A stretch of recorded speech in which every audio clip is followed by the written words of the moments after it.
Hello students, চলে এসেছি রয় and Roy coaching সেন্টারের পক্ষ থেকে আরো একটি নতুন ভিডিও নিয়ে। এই ভিডিওটি মাধ্যমিকের ভৌত বিজ্ঞানের অত্যন্ত গুরুত্বপূর্ণ অধ্যায় আলো বা লাইট সম্বন্ধে। আমি আমার অনেক স্টুডেন্টস এর কাছে শুনেছি আলো পড়তে তাদের অনিচ্ছা, কারণ ঠিক মতন না বুঝতে পারা। আশা করি এই ক্লাসটির পরে তোমাদের আলো সম্বন্ধে আর কোনো ডাউট থাকবে না। তাহলে চলো শুরু করা যাক আলো বা লাইট। আলো পড়ার আগে আমাদের জানতে হবে আলো কি, আলো কেমন ভাবে চলাচল করে, বা আলোর উৎস কি, এক্সেট্রা। তাহলে আলো কি? আলো হলো এক প্রকার শক্তি বা এনার্জি, যার মাধ্যমে আমরা যে কোনো বস্তুকে দেখতে পাই। আলোর উৎস আছে, অবশ্যই। উৎস না থাকলে আলো আমরা পাবো কেমন করে?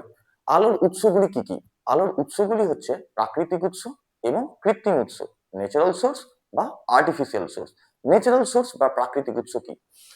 যে সমস্ত বস্তুর বা যে সমস্ত জিনিসের নিজস্ব আলো আছে তাদেরকে আমরা প্রাকৃতিক উৎস বলবো।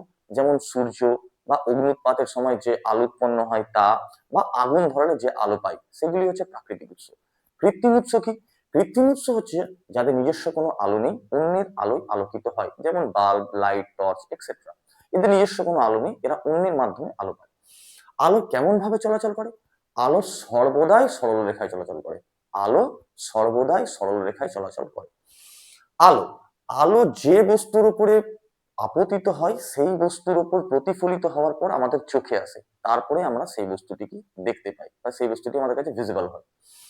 এই প্রতিফলনের ব্যাপারটা সবচেয়ে ভালো হয় দর্পণের ক্ষেত্রে। দর্পণের ক্ষেত্রে এই প্রতিফলনটা আমরা খুব ভালো দেখতে পাই। তাহলে দর্পণটা কি জানতে হবে আমাদের। দেখো, দর্পণটা কি?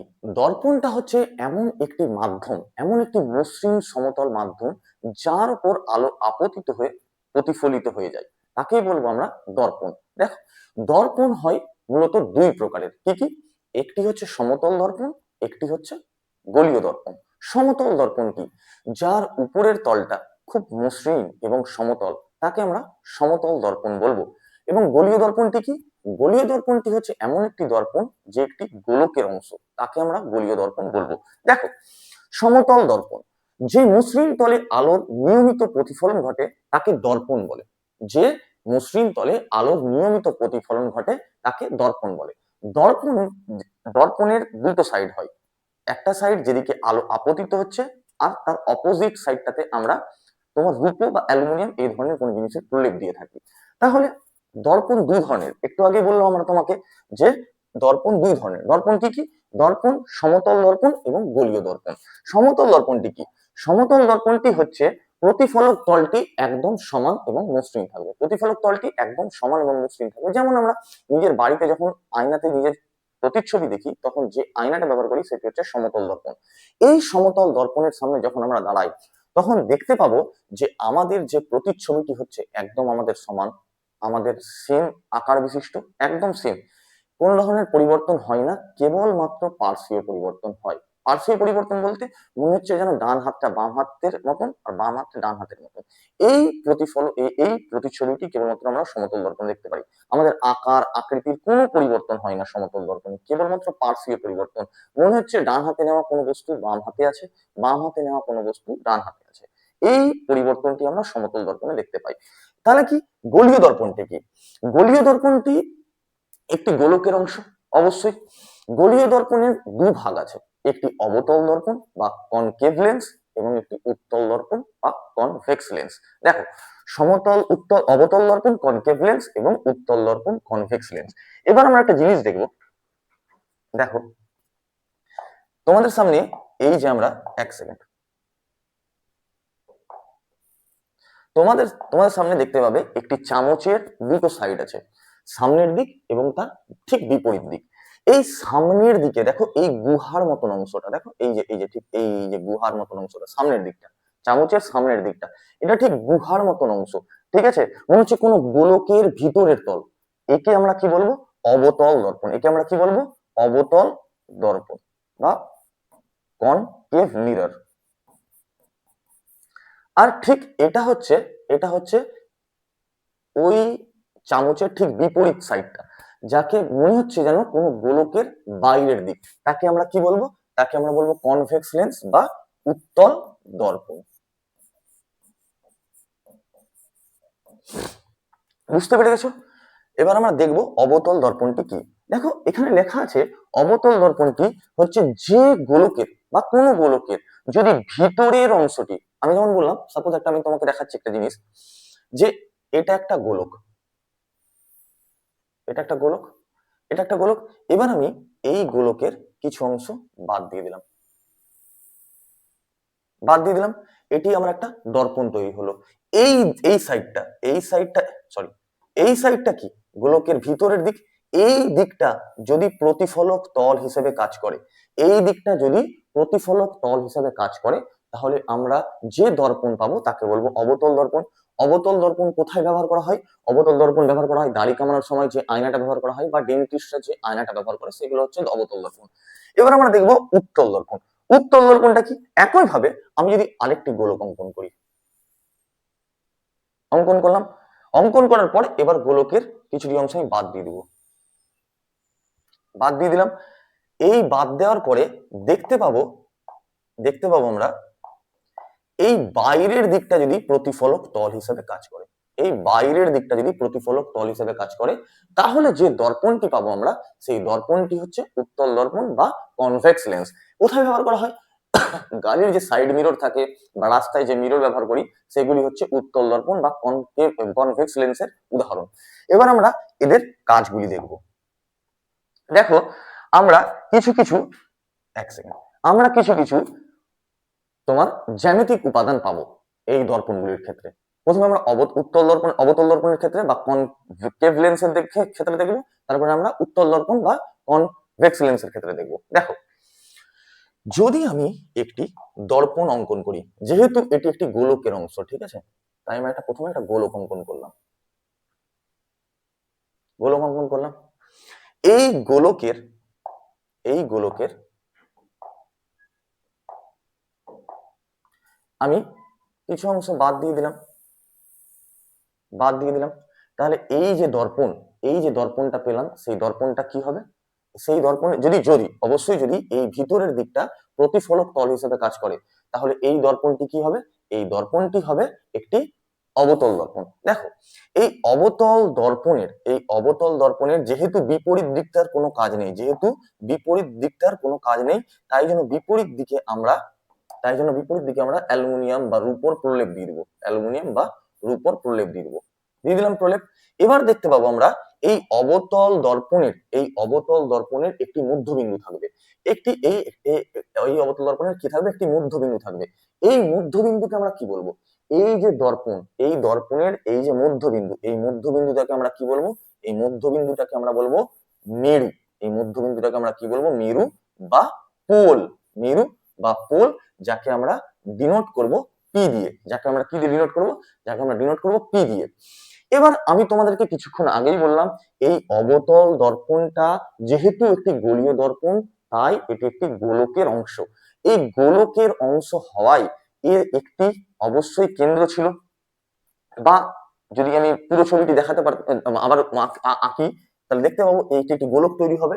এই গোলক তৈরি হলে এর একটি কেন্দ্র আছে, যেহেতু এর একটি কেন্দ্র আছে, ধরলাম কেন্দ্রটি কোথায় আছে? এখানে আছে, এখানে যে কেন্দ্রটি, কারণ কি ছিল? গোলকটা তো এরকম ছিল, গোলক এরকম ছিল, তো গোলক থাকা এর একটি কেন্দ্র আছে, কেন্দ্র আছে, কিন্তু আমার এইটুকু পার্টের এখন দরকার নাই, তাই জন্য এই পার্টটি একটু আমি মুছে দিলাম। এবার দেখতে পাবো এই যে কেন্দ্র, এই কেন্দ্রটাকে আমরা কি বলবো? এই কেন্দ্রটাকে আমরা বলবো, এই কেন্দ্রটাকে আমরা বলবো এই অবতল দর্পণের বক্রতা কেন্দ্র, এই অবতল দর্পণের বক্রতা কেন্দ্র, যাকে আমরা কি দিয়ে ডিনোট করব? সি দিয়ে, C for centre of curvature, centre of curvature, C দিয়ে ডিনোট করব। এবার আমরা দেখতে পেলাম আমি কি কি পেলাম এখন পর্যন্ত? আমি পেলাম এই অবতল দর্পণের মধ্যবিন্দু মেরু, এই অবতল দর্পণের বক্রতা কেন্দ্র, মানে অবতল দর্পণ যে গোলকের অংশ সেই গোলকের কেন্দ্রটাই হচ্ছে ওই অবতল দর্পণের বক্রতা কেন্দ্র। এই বক্রতা কেন্দ্র এবং এই মেরুর, এই অবতল দর্পণের এই মেরু এবং বক্রতা কেন্দ্রের এই যে যে সংযোজক সরলরেখা, যে রেখার দ্বারা বক্রতা কেন্দ্র এবং মেরু যুক্ত হয়, যে অবশ্যই এটি সোজা, আমি আঁকতে পারলাম না সোজা, যেহেতু এটি অবশ্যই সোজা রেখা হবে একটা, কি বললাম, যে রেখার দ্বারা বক্রতা কেন্দ্র এবং মেরু যুক্ত হবে তাকে আমরা কি বলবো, প্রধান অক্ষ বা প্রিন্সিপাল অ্যাক্সিস। প্রধান অক্ষ বা প্রিন্সিপাল অ্যাক্সিস, প্রধান অক্ষ বা প্রিন্সিপাল অ্যাক্সিস। তাহলে আমরা কি কি পেলাম, আরেকবার মনে করি দিই। এই অবতল দর্পণের মধ্যবিন্দুকে আমরা মেরু বলবো। এই অবতল দর্পণ যে গোলকের অংশ সেই গোলকের কেন্দ্রকে ওই অবতল দর্পণের বক্রতা কেন্দ্র বলবো। বক্রতা কেন্দ্র এবং মেরুর সংযোজক রেখাকে কি বলবো আমরা, সেই সংযোজক রেখাকে আমরা বলবো তোমার প্রধান অক্ষ। এবার দেখো, এবার আমি বলবো কি, এবার আমি দেখবো আরেকটা নতুন জিনিস। এই বক্রতা কেন্দ্র, আমরা দেখো একটা তোমাকে একটা জিনিস দেখাই, এটা গোলক, এই গোলক, এটা গোলকের কেন্দ্র। এই গোলকের কেন্দ্র থেকে এর পরিধি পর্যন্ত যদি আমি কোনো সরলরেখা অঙ্কন করি, এই গোলকের কেন্দ্র থেকে এর পরিধি পর্যন্ত যদি আমি কোনো সরলরেখা অঙ্কন করি, তাহলে এই সরলরেখাটাকে কি বলা হয়, ব্যাসার্ধ বলা হয় এই গোলকের, বা রেডিয়াস বলা হয়, বা রেডিয়াস বলা হয়। একইভাবে এই গোলক, এই অবতল দর্পণের মেরু থেকে, এই অবতল দর্পণের মেরু থেকে এর বক্রতা কেন্দ্র পর্যন্ত এই যে দূরত্ব, একে আমরা কি বলবো, একে আমরা বলবো বক্রতা ব্যাসার্ধ। বক্রতা ব্যাসার্ধ, বক্রতা ব্যাসার্ধ, যাকে আমরা কি দিয়ে ডোনেট করব, যাকে আমরা আর দিয়ে ডোনেট করব, ডিনোট করব, সরি ডোনেট করছি, যাকে আমরা আর দিয়ে ডিনোট করব। ঠিক আছে, এবার আমরা কি দেখব, এবার আমরা দেখব এর উন্মেষ। দেখো, এই অবতল দর্পণের, এই অবতল দর্পণের, এই অবতল দর্পণের দুটি অন্তিম বিন্দু কি কি, একটা অন্তিম বিন্দু এখানে, এটাকে আমরা M1 লিখলাম। এই এই দিককার অন্তিম বিন্দু কি M2। এই অবতল দর্পণের দুটি অন্তিম বিন্দু, একটা এখানে আর একটা এখানে, এই অন্তিম বিন্দু দ্বয়ের সংযোজক সরলরেখার যে দূরত্ব, এই অবতল দর্পণের অন্তিম বিন্দু দ্বয়ের যে সরলরৈখিক দূরত্ব, সেই সরলরৈখিক দূরত্বটা কি M1 M2, M1 M2, যাকে আমরা কি বলবো, এই অবতল দর্পণের উন্মেষ, এই অবতল দর্পণের উন্মেষ। তাহলে আমি আরেকবার এই অবতল দর্পণের সম্পূর্ণ জিনিসগুলো বলে দিই। এই অবতল দর্পণের মধ্যবিন্দুকে আমরা বলবো মেরু বা পি। এই অবতল দর্পণ অবশ্যই কোনো না কোনো গোলকের অংশ, সেই গোলকের যে কেন্দ্র, সেই কেন্দ্রটাকে এই অবতল দর্পণের পরিপ্রেক্ষিতে তার বক্রতা কেন্দ্র বলবো। অবতল দর্পণের বক্রতা কেন্দ্র এবং মেরুর সংযোজক যে রেখা, তাকে আমরা কি বলবো, প্রধান অক্ষ বলবো। এই অবতল দর্পণের এই মেরু এবং এই বক্রতা কেন্দ্র এবং এই মেরুর মধ্যবর্তী যে দূরত্ব, তাকে আমরা বক্রতা ব্যাসার্ধ বা রেডিয়াস বলবো। ঠিক আছে, তারপরে এই বক্রতা, এই অবতল দর্পণের দুটি অন্তিম বিন্দু M1 M2 এর যে সরলরৈখিক দূরত্ব, তাকে আমরা কি বলবো, তাকে আমরা এই অবতল দর্পণের ক্ষেত্রে তার উন্মেষ বলবো। ক্লিয়ার? নেক্সট আমরা দেখবো উত্তল দর্পণের ক্ষেত্রে একই জিনিসগুলো।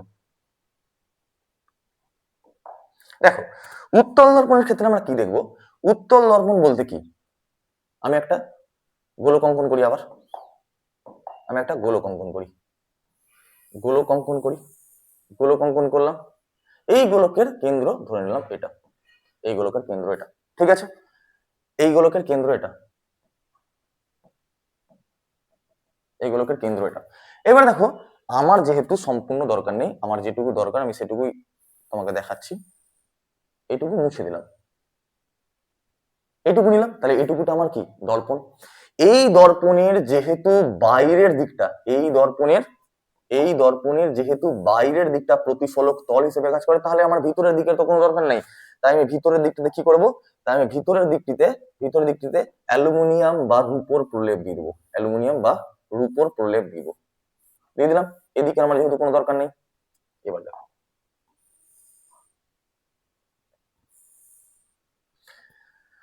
সরি,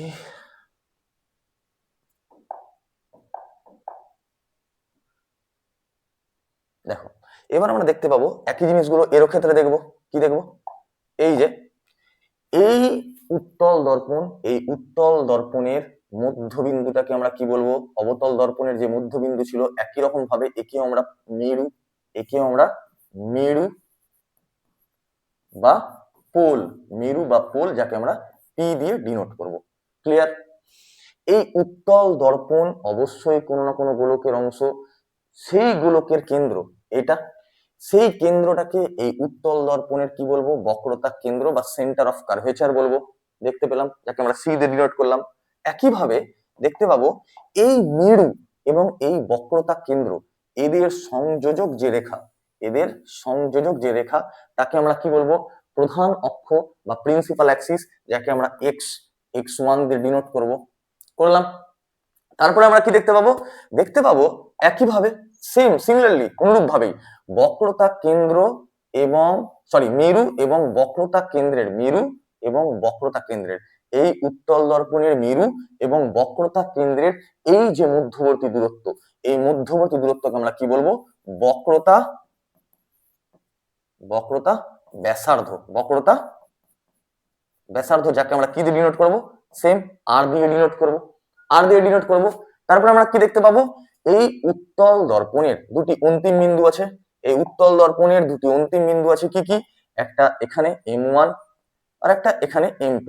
এই অন্তিম বিন্দু দ্বয়ের যে মধ্যবর্তী সরল রৈখিক দূরত্ব, ঠিক আছে, সরল রৈখিক দূরত্ব, সেই দূরত্বটাকে আমরা কি বলবো, সেই দূরত্বটাকে আমরা বলবো উন্মেষ, সেই দূরত্বটাকে বলবো উন্মেষ। তাহলে এখন পর্যন্ত আমরা যে জিনিসগুলো দেখতে পেলাম উত্তল দর্পণ এবং অবতল দর্পণের ক্ষেত্রে, সেই জিনিসগুলো কি, 1 নম্বর দেখলাম মেরু, 2 নম্বর দেখলাম বক্রতা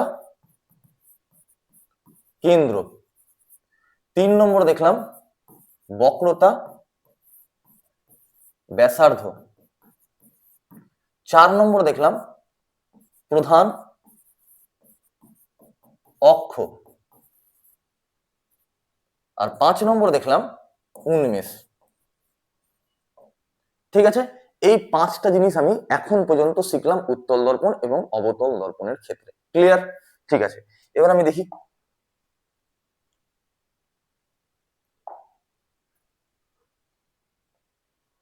দেখো কি লেখা আছে, বক্রতা কেন্দ্র বা সেন্টার অফ কার্ভেচার। গোলীয় দর্পণটি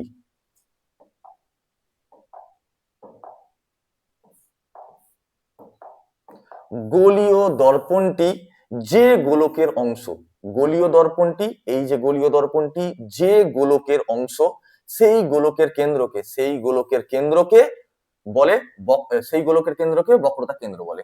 এটা হলো তোমার অবতল দর্পণের ক্ষেত্রে, এটা উত্তল দর্পণ এই গোলকের অংশ, এই গোলকের কেন্দ্রকে উত্তল দর্পণের বক্রতা কেন্দ্র বলবো, আর এই অবতল দর্পণ এই গোলকের অংশ, তাই জন্য এই কেন্দ্রটাকে বলবো অবতল দর্পণের বক্রতা কেন্দ্র। তারপরে কি দেখতে আছে, বক্রতা ব্যাসার্ধ। ঠিক আছে, তার আগে মেরুটা জেনে নাও, বক্রতা ব্যাসার্ধ জেনে নাও। মেরুটা দর্পণের প্রতিফলক তলটির ঠিক মধ্যবিন্দু, এটা অবতল দর্পণ, ঠিক এর মধ্যবিন্দু এটা, তাহলে এটা হলো অবতল দর্পণের মেরু, এবং এই উত্তল দর্পণের মধ্যবিন্দু হচ্ছে এটা, তাহলে এটা হলো এই উত্তল দর্পণের মেরু। ক্লিয়ার? এবার আমরা দেখবো বক্রতা ব্যাসার্ধ। ঠিক আছে, বক্রতা ব্যাসার্ধ বলছে গোলকটির ব্যাসার্ধকে বক্রতা ব্যাসার্ধ বলে। এই যে ঠিক এই দূরত্বটাকে আমরা বলবো অবতল দর্পণের বক্রতা ব্যাসার্ধ, আর এই দূরত্বটা মেরু থেকে বক্রতা কেন্দ্র পর্যন্ত এই দূরত্বটাকে আমরা বলবো উত্তল দর্পণের বক্রতা ব্যাসার্ধ। এবার আমরা বলবো প্রধান অক্ষ, বক্রতা কেন্দ্র এবং মেরু সংযোজককারী সরলরেখাকে বক্রতা কেন্দ্র এবং মেরু, এদের যে সংযোজক সরলরেখা, এই যে দেখতে পাচ্ছি এটাই হচ্ছে অবতল দর্পণের মেরু প্রধান অক্ষ। এই যে মেরু এবং বক্রতা কেন্দ্র, এদের যে সংযোজক সরলরেখা, একে বলবো আমরা উত্তল দর্পণের প্রধান অক্ষ। Is it clear? Next, sorry, এবার আমরা দেখতে পাবো আরো একটি খুব গুরুত্বপূর্ণ জিনিস, প্রধান ফোকাসের কনসেপ্ট। দেখো আমি একটি অবতল দর্পণ আগে অঙ্কন করি।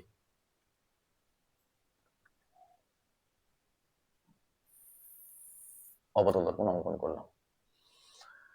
এই জিনিসটা জানার আগে তোমাকে আমি আরেকটা জিনিস দেখাই। দেখো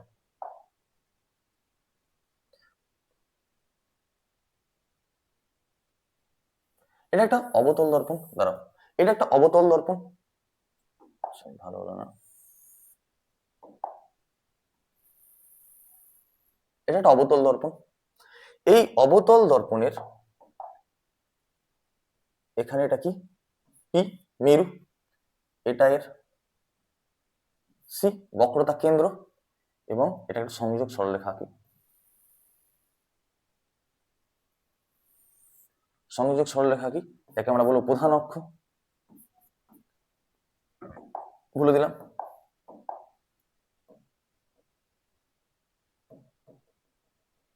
হলো। এবার দেখো, এবার আমি কিছু জিনিস দেখবো। কি জিনিস দেখবো? দেখো, মনে করি এই প্রধান অক্ষের সমান্তরালে, এই প্রধান অক্ষ, এটা প্রধান অক্ষ, এই প্রধান অক্ষের সমান্তরাল বা প্যারালাল ভাবে এর আরেকটা জিনিস দেখিয়ে তোমাকে, যে যেহেতু এই অবতল দর্পণের ভিতরের দিকটা প্রতিফলক তল হিসেবে কাজ করে, তাই জন্য বাইরের দিকটাতে আমি অ্যালুমিনিয়াম বা রূপোর প্রলেপ দিয়ে দিলাম। ঠিক আছে। এবার দেখতে পাবো আমি কি, যদি এই প্রধান অক্ষের সমান্তরাল ভাবে, এর সমান্তরালটা এই প্রধান অক্ষের সমান্তরাল ভাবে এরকম ভাবে আলো আসলো, কি দেখতে পাবো, যে এই প্রধান অক্ষের সমান্তরাল ভাবে আলো এই প্রতিফলক তলে আপতিত হলো। এই আপতিত হওয়ার পর দেখতে পাবো এই আলোটা প্রধান অক্ষের উপর দিয়ে গেল এবং এই আলোটা এই প্রধান অক্ষের এদিক দিয়ে গেল।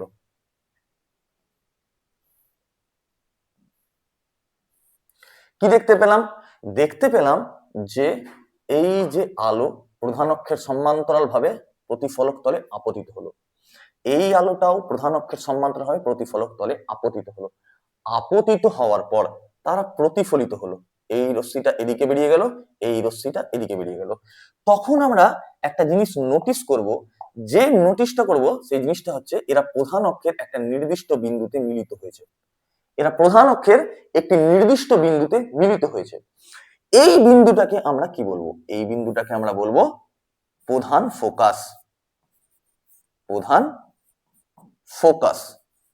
ফোকাস।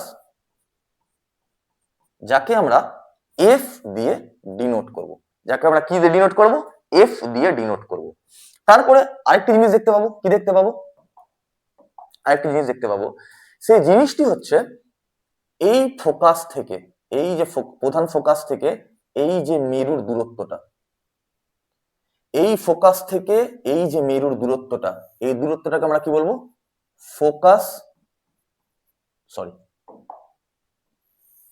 এই দূরত্বটাকে আমরা কি বলবো? ফোকাস দূরত্ব। তাহলে কি দেখতে পেলাম? যদি অবতল দর্পণে প্রধান অক্ষের সমান্তরাল ভাবে আলোক রশ্মি প্রতিফলক তলে আপতিত হয়, তাহলে প্রতিফলনের পরে ওরা প্রধান অক্ষের একটি নির্দিষ্ট বিন্দুতে মিলিত হবে। সেই বিন্দুটাকে আমরা বলবো অবতল দর্পণের প্রধান ফোকাস, এবং এই প্রধান ফোকাস থেকে মেরুর যে দূরত্ব তাকে আমরা কি বলবো? ফোকাস দূরত্ব। Is it clear? এবার দেখাচ্ছি আমি উত্তল দর্পণের ক্ষেত্রে। এই ছবিটা আমি রাখলাম রেফারেন্সের জন্য।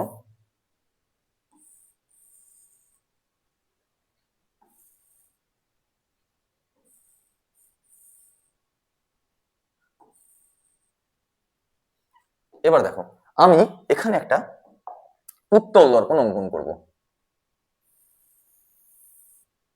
অঙ্কন করলাম।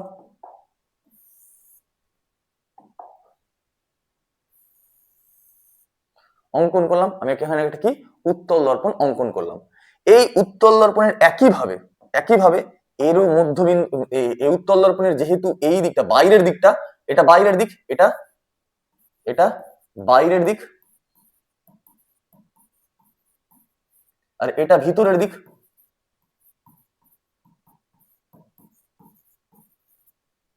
এটি উত্তল দর্পণের বাইরের দিক আর এটা ভিতরের দিক। উত্তল দর্পণে বাইরের দিকটি প্রতিফলক তল হিসেবে কাজ করে, তাই জন্য বাইরের দিকটা আমি রাখবো, ভিতরের দিকটাতে আমি অ্যালুমিনিয়াম বা রূপোর প্রলেপ দিয়ে দিব।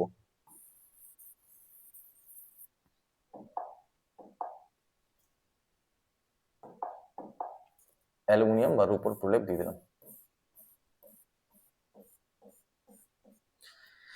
দেখতে পাবো এই যে উত্তল দর্পণ, এর মধ্যবিন্দু আছে একটা, এই মধ্যবিন্দুটা কি? এই মধ্যবিন্দুটা হচ্ছে পি, মেরু। এবং এই উত্তল দর্পণটা অবশ্যই কোনো না কোনো গোলকের অংশ, সেই গোলকটির কেন্দ্র আছে যা উত্তল দর্পণের বক্রতা কেন্দ্র।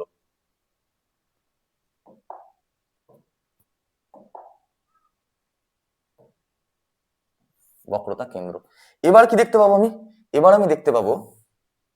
আমি অঙ্কন করব এই মেরু এবং এই বক্রতা কেন্দ্রদ্বয়ের যে সংযোজক সরলরেখা। সরি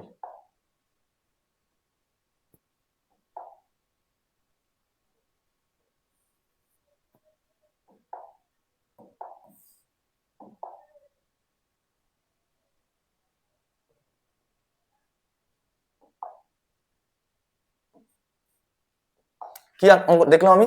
উত্তল দর্পণের মেরু অঙ্কন করলাম, উত্তল দর্পণের বক্রতা কেন্দ্র অঙ্কন করলাম, উত্তল দর্পণের প্রধান অক্ষ আমি অঙ্কন করলাম। ঠিক আছে, এবার আমি দেখব যদি সমান্তরাল রশ্মিগুচ্ছ। এবার দেখব দুটি সমান্তরাল রশ্মিগুচ্ছ। দেখো দুটি সমান্তরাল রশ্মি প্রধান অক্ষের সমান্তরাল হবে, একটি একটা আর এটি একটা। দুটি সমান্তরাল রশ্মি, এই যে প্রধান অক্ষ x1 প্রধান অক্ষ। দেখো এই সমান্তরাল রশ্মি প্রধান অক্ষের এই রশ্মিগুচ্ছ প্রধান অক্ষের সমান্তরাল ভাবে উত্তল দর্পণের প্রতিফলক তলে আপতিত হলো। আপতিত হওয়ার পর এরা কি হবে? প্রতিফলিত হবে। এই রশ্মিটি এদিকে প্রতিফলিত হয়ে গেল, এই রশ্মিটি এদিকে প্রতিফলিত হয়ে গেল। কি দেখতে পেলাম? উত্তল দর্পণের প্রধান অক্ষের সমান্তরাল ভাবে আলোক রশ্মিগুচ্ছ আপতিত হওয়ার পর তারা ভিন্ন দিকে প্রতিফলিত হয়ে গেল, ভিন্ন দিকে প্রতিফলিত হয়ে গেল। যেমন আমি উত্তল দর্পণের ক্ষেত্রে দেখেছিলাম যে এরা একটি নির্দিষ্ট বিন্দুতে মিলিত হয়েছে, একই দিকে একটি নির্দিষ্ট বিন্দুতে মিলিত হয়েছে, কিন্তু উত্তল দর্পণের ক্ষেত্রে দেখছি তারা ভিন্ন দিকে প্রতিফলিত হয়ে গেল, এরা কোথাও মিলিত হচ্ছে না। তাই জন্য আমরা ভার্চুয়াল ভাবে বা কাল্পনিক ভাবে ভাববো এরা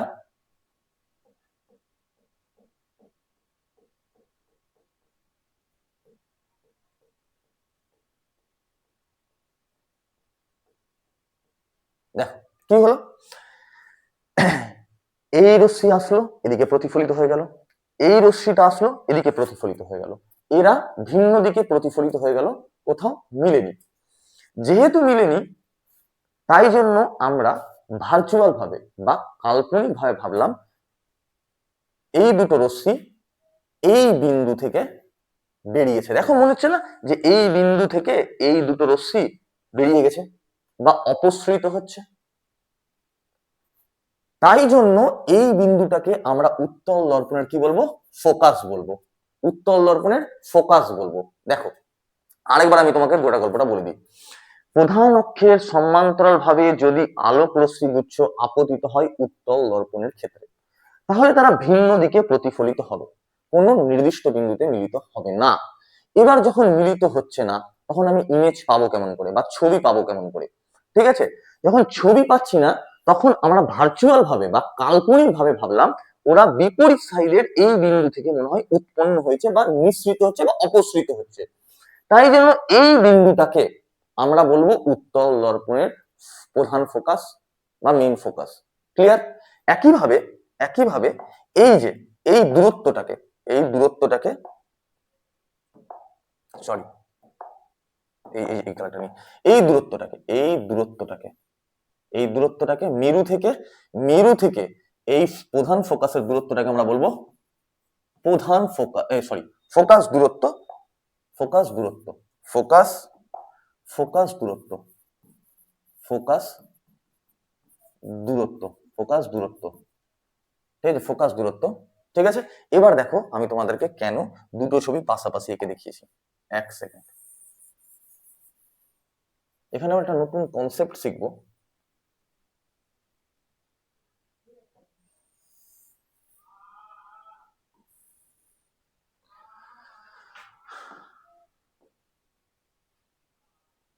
দেখো 1 সেকেন্ড,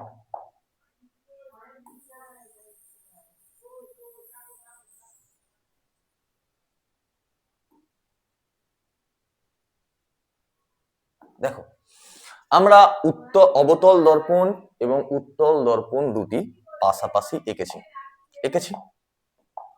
এদের প্রধান ফোকাসও দেখেছি, দুটোর ক্ষেত্রে প্রধান ফোকাস দেখেছি, অবতল দর্পণের ক্ষেত্রে প্রধান ফোকাস দেখেছি, উত্তল দর্পণের প্রধান ফোকাস দেখেছি। দেখো, অবতল দর্পণের ক্ষেত্রে প্রধান অক্ষের সমান্তরাল ভাবে যখন আলোক রশ্মিগুচ্ছ আপতিত হচ্ছে, তখন এরা প্রতিফলিত হওয়ার পর প্রধান অক্ষের একটি নির্দিষ্ট বিন্দুতে মিলিত হচ্ছে।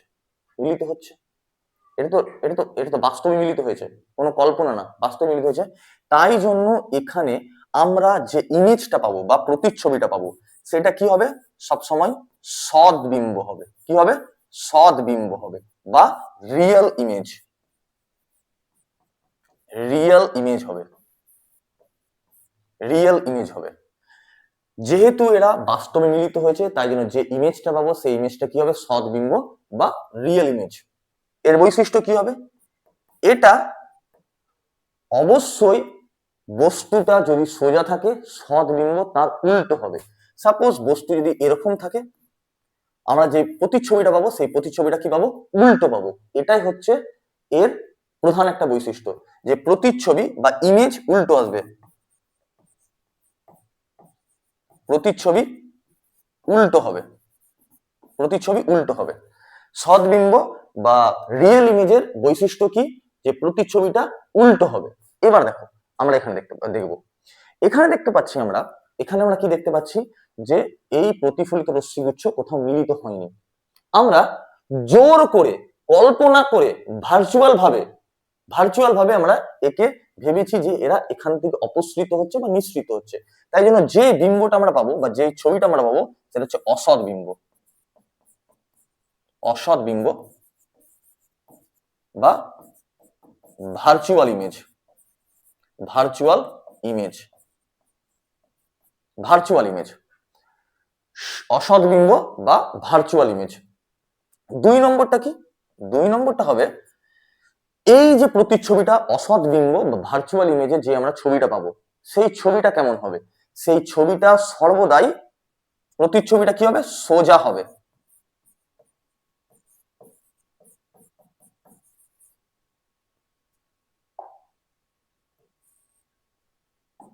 প্রতিচ্ছবিটা কেমন হবে? সোজা হবে। যেমন যদি আমি এরকম বস্তু নিই, তার প্রতিচ্ছবিটা আমি এরকমই পাবো। এরকমই পাবো। ঠিক আছে? এরকমই পাবো। তাহলে আমরা ক্লিয়ার হয়ে গেলাম রিয়েল ইমেজ এবং ভার্চুয়াল ইমেজের মধ্যে ডিফারেন্স কি কি। রিয়েল ইমেজ এবং ভার্চুয়াল ইমেজের মধ্যে ডিফারেন্স কি কি। ঠিক আছে? তো আমার কাছে যদি এখন দর্পণ থাকতো তাহলে আমি তোমাকে দেখাতে পারতাম যে রিয়েল ইমেজ এবং ভার্চুয়াল ইমেজের মধ্যে ডিফারেন্স কি। রিয়েল ইমেজকে তুমি যে কোনো জায়গাতে ওর ইমেজ পেয়ে যাবা, প্রতিচ্ছবি পেয়ে যাবা, কিন্তু ভার্চুয়াল ইমেজকে তুমি যে কোনো জায়গাতে তুমি তুমি কোনো স্ক্রিনে ওকে নিয়ে আসতে পারবা না। এটা হচ্ছে ভার্চুয়াল ইমেজ এবং রিয়েল ইমেজের মধ্যে ডিফারেন্স। ঠিক আছে? আমি যদি, আমার কাছে এখন একটা অবতল দর্পণ থাকতো, আর আমি পেনটাকে ঠিক তার সামনে নিয়ে আসতাম, আমার কাছে যদি এখন অবতল দর্পণ থাকতো আর আমি পেনটাকে ঠিক ওর সামনে নিয়ে আসতাম, যে প্রতিচ্ছবি, আমার কাছে যদি পেন থাকতো এবং অবতল দর্পণটাকে ওর সামনে রাখতাম, যে প্রতিচ্ছবিটা পেতাম সেটা রিয়েল ইমেজ হতো, মানে ওর ছবিটা দেখতে পারতাম। কিন্তু আমার এই পেনটার সামনে যদি আমি উত্তল দর্পণ নিয়ে আসতাম, আমি এখানে কোনো প্রতিচ্ছবি পেতাম না। কোনো প্রতিচ্ছবি পেতাম না, নো ইমেজ। ঠিক আছে? এটাই হচ্ছে অসৎ বিম্ব। ক্লিয়ার? এবার আমরা নেক্সট কনসেপ্টে যাব।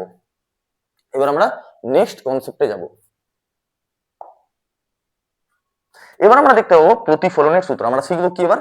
এবার আমরা শিখবো প্রতিফলনের সূত্র। এবার আমরা শিখবো প্রতিফলনের সূত্র।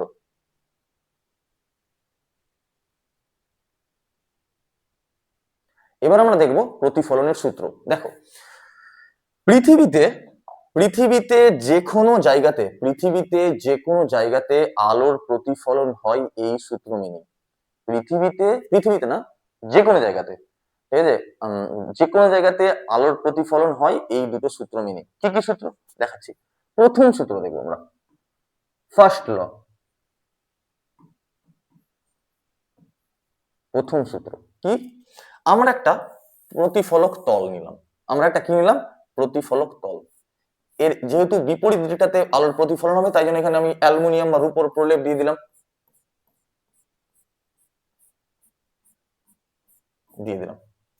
এবার আমরা কি দেখব? এবার আমরা দেখব যে একটি আলোক রশ্মি প্রতিফলক তলে আপতিত হলো। কি হলো? একটি আলোক রশ্মি প্রতিফলক তলে আপতিত হলো। এই রশ্মিটাকে আমরা কি বলবো? এই রশ্মিটাকে আমরা বলবো আপতিত রশ্মি বা ইনসিডেন্ট রে।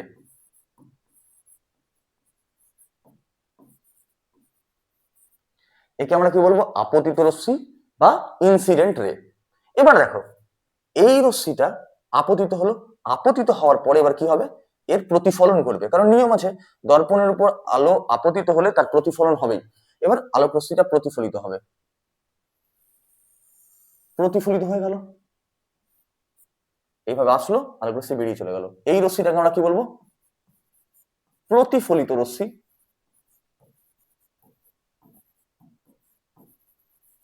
বা রিফ্লেক্টেড রে।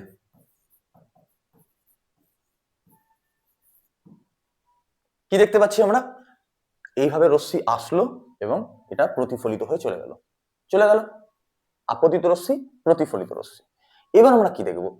এই যে রশ্মিটা, এই রশ্মিটার নাম দিলাম আমি এ রশ্মি, এই রশ্মিটার নাম দিলাম আমি, বেরিয়ে চলে গেল বি রশ্মি। এই এ রশ্মিটা আপতিত হয়েছে, ধরলাম এই বিন্দুতে আপতিত হয়েছে। কোন বিন্দু? ও বিন্দুতে আপতিত হয়েছে। কি? এ রশ্মিটা প্রতিফলক তল এক্স, এক্স ড্যাশ, কি বললাম? এই এ রশ্মিটা এক্স, এক্স ড্যাশ প্রতিফলক তলের ও বিন্দুতে আপতিত হয়েছে। আপতিত হওয়ার পর ও বিন্দু থেকে বি রশ্মি বেরিয়ে চলে গেছে, ঠিক আছে? রশ্মিটা বেরিয়ে চলে গেছে। এবার এই ও বিন্দুটা তাহলে কি বিন্দু হলো? আপাতন বিন্দু হলো, আপাতন বিন্দু হলো। মানে ও বিন্দুতে এ রশ্মির আপাতন হয়েছে। এই ও বিন্দুতে প্রতিফলক তলের লম্বভাবে যদি আমি একটা রেখা কল্পনা করি, রেখা কল্পনা করি, কি বললাম? এ রশ্মিটা ও বিন্দুতে আপতিত হয়েছে, আপতিত হওয়ার পর প্রতিফলিত হয়েছে। এই ও বিন্দুটা হচ্ছে আপাতন বিন্দু। এই ও বিন্দুতে প্রতিফলক তলের লম্বভাবে যদি আমি একটা রেখা কল্পনা করি, তাহলে এই রেখাটাকে আমরা কি বলবো? অভিলম্ব বলবো, অভিলম্ব বলবো, অভিলম্ব বলবো। তাহলে কি হবে? তাহলে প্রথম সূত্রটা কি বলছে? তাহলে প্রথম সূত্রটা বলছে এই যে এই আপতিত রশ্মি, এই অভিলম্ব এবং এই প্রতিফলিত রশ্মি একই তলে থাকবে, একই তলে থাকবে। এখনো দেখতে পাচ্ছ এটা একই তলে আছে, টুডি প্লেন, টুডি প্লেনের একই তলে আছে, টুডি প্লেনের একই তলে আছে। তাহলে কি গোটা গল্পটা দাঁড়ালো? কোন প্রতিফলক তলে আলোক রশ্মি আপতিত হওয়ার পর প্রতিফলিত হলে প্রতিফলক তলের আপাতন বিন্দুতে অঙ্কিত অভিলম্ব সর্বদা একই তলে থাকবে, একই তলে আছে। এটা মনে করি, এটা একটা, যদি আমি এক্সিস অঙ্কন করি, এটা ওয়াই অ্যাক্সিস, এটা এক্স অ্যাক্সিস, তাহলে এরা এক্স ওয়াই তলে আছে, এরা এক্স ওয়াই তলে আছে। দেখো, এরা এটাকে ওয়াই দিলাম, এটাকে এক্স দিলাম, তাহলে এরা কি এক্স ওয়াই তলে আছে। এই আপতিত রশ্মি, অভিলম্ব এবং প্রতিফলিত রশ্মি একই তলে আছে। এটা হলো প্রথম সূত্র। দ্বিতীয় সূত্রটা কি? দ্বিতীয় সূত্রটাও খুব সহজ, দ্বিতীয় সূত্রটাও খুব সহজ। এবার দেখব, এই যে অভিলম্ব এবং এই যে আপতিত রশ্মি, এর মধ্যবর্তী কোণটাকে আমরা কি বলবো? এর মধ্যবর্তী কোণটাকে আমরা আই দিয়ে ডিনোট করব, যার মানে হচ্ছে আপাতন, আপাতন কোণ, আপাতন কোণ। কি হলো? আপতিত রশ্মি এবং অভিলম্বের মধ্যবর্তী কোণটাকে আমরা আই দিয়ে ডিনোট করলাম, যার মানে হচ্ছে আপাতন কোণ। এটা তো আপাতন কোণ, আপতিত রশ্মি অভিলম্বের সঙ্গে যে কোণ করবে সেটা তো আপাতন কোণ, আপাতন কোণ হলো। প্রতিফলিত রশ্মি অভিলম্বের সঙ্গে যে কোণ করে হবে সেই কোণটাকে আমরা আর দিয়ে ডিনোট করব, যার মানে হচ্ছে প্রতিফলিত কোণ বা প্রতিফলন কোণ, প্রতিফলন কোণ, প্রতিফলন কোণ।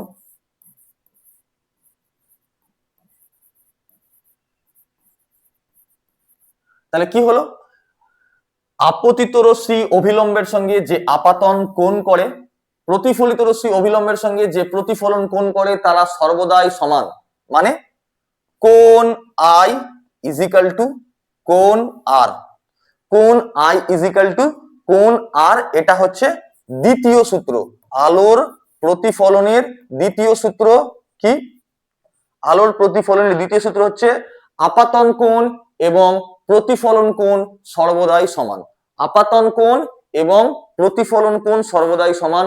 এই আপাতন কোণ এবং প্রতিফলন কোণ কি সর্বদাই সমান। এটা হচ্ছে আলোর প্রতিফলনের দ্বিতীয় সূত্র। আজ এখানেই সমাপ্তি করলাম, পরবর্তী ক্লাস এখান থেকে আরম্ভ হবে। Thank you.